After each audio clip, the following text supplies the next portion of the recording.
And so we begin at 6 tonight with a Reseda man who is back home after 7 months in ICE detention. Good evening once again, everyone. I'm Colleen Williams. And I'm Jonathan Gonzalez in for Michael. He was arrested in June as immigration officials began to focus on Home Depot stores. NBC4's Karma Dickerson joining us live now from the newsroom with his story and why he's not home free just yet, Karma. Well, yes, that man shared not just his happiness to be home, but some specifics of his case, giving us insight into what's being considered as people face these immigration proceedings. The man is undocumented, but his attorney shares why he's optimistic that he'll ultimately be able to stay in the U.S. It's not often we see a story that began like this, end like this. It's a miracle. It's a miracle. Juan Carlos Meija is back home with his family in Reseda after this June run-in with immigration agents at a Home Depot in Burbank when he was buying work materials with his son. He is undocumented. Immigration authorities arrested and detained him. 202 days I'm in the jail. It's so hard to stay there. Meija, originally from Guatemala, has lived in the U.S. for over 20 years. He was kept at Texas detention centers.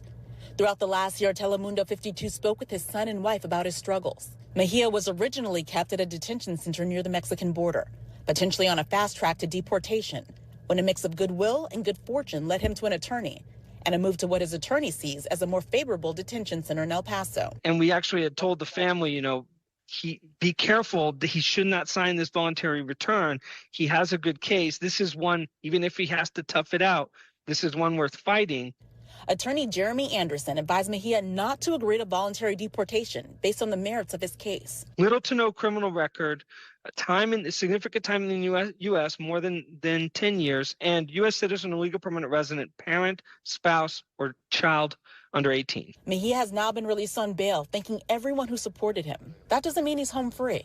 His case will still proceed through the immigration system. However, even with the current aggressive enforcement of the Trump administration, Anderson is hopeful for his chances. Is a strong case still a strong case in the context of this administration?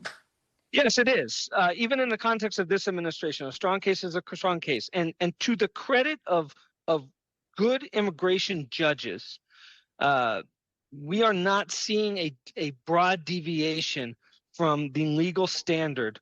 And I know there's a lot of stuff out there. The case law is still the case law. The statutes are still the statutes. And almost to a man or woman, immigration judges are doing their best and really doing a good job of upholding to what the law is. The system is still working. It's just being put under a lot more pressure. And as for when Mr. Meija could actually get a definite answer about whether or not he can stay in the U.S., his attorney says due to backlog courts, it could be a while before that is clear. The attorney told me he has some cases with court dates into 2029.